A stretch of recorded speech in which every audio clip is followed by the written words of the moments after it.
So the CPA Election Observation Mission has completed its task here in the Isle of Man. We feel very excited. We've had you here. I think, it's added to a new layer. We had everyone these white things on, walking around, checking on things. I saw you once or twice. But on a serious note, I mean, really, was it worth coming? Was it needed? Yes, I think it was. I think it was useful in both directions. It was helpful, I hope, for the Isle of Man government and for the Cabinet Office who were directing the election here to allow their election to be marked against international electoral standards.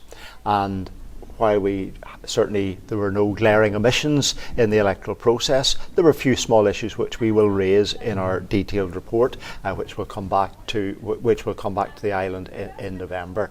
But I think what it does is it marks the fact that the island does meet, in broadest terms, the international standards for a democratic election, and that can only be good.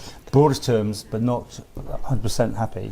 There's things there that you can mark out as things to improve. There are always things to improve, but they are small issues. One of the issues that we raised, for example, was disability access to polling stations.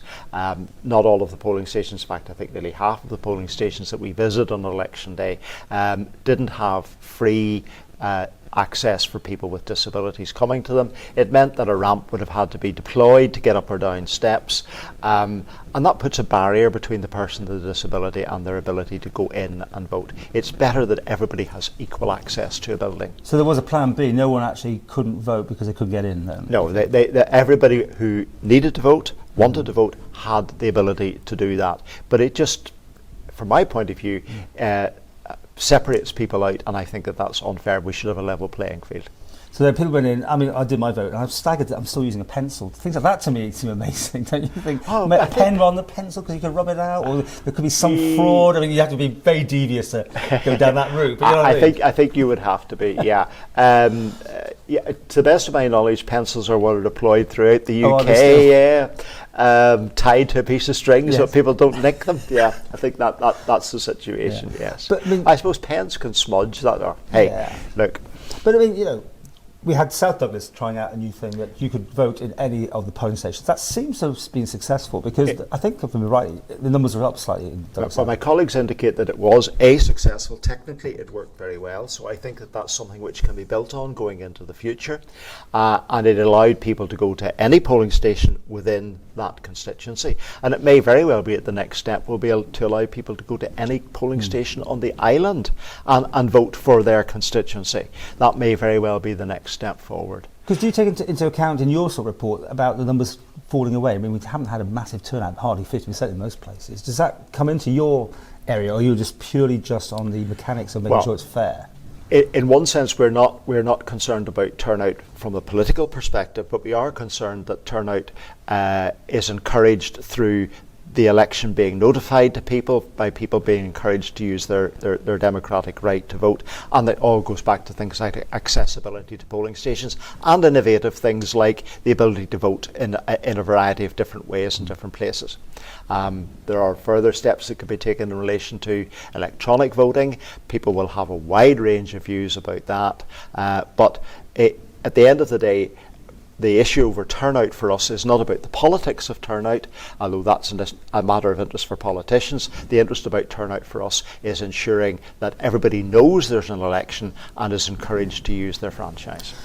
A little bit of intimidation goes on. I mean, we live in social media times where everyone's available to be having a pop at, but some disfigurement of banners, posters. You were indicating there was a slight leaning towards more women being targeted. Can you back that up? Well, a number of female candidates directly spoke to us about that issue and expressed concern, that their posters had been defaced, and that I think at least one candidate said that she felt concerned about going out knocking doors on her own, and that there had been a number of attacks on women through social media. I think social media is perhaps a different animal at the end of the day, and everybody will get attacked in social media, and I totally disapprove of that, being a victim of it on many occasions as a politician.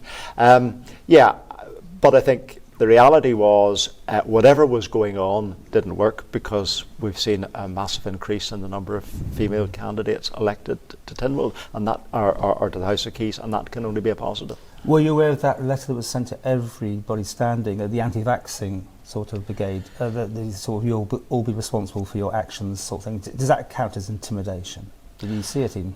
Well, those sort of things happen on social media every day. These were physical letters sent to everybody. I'm not aware that was happening. Because those sort of things can be more upsetting when you read that you're now responsible for the world's woes, or you just take that as those things happen to all politicians, and we all have to deal with it.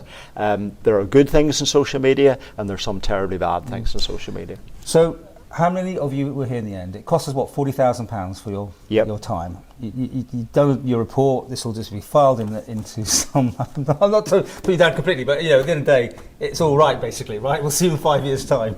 Well, no, there will be recommendations in the report, and we will encourage the Cabinet Office and ultimately Parliament, if they feel that there's legislative change required, to implement those recommendations. And we will be happy to continue those discussions with them. There is always room for improvement, and we will encourage that. Was it value for money? I think it was, because the island election would have happened whether we were here or not, but there's value in having it checked against best international standards, and for most of us against UK standards as well.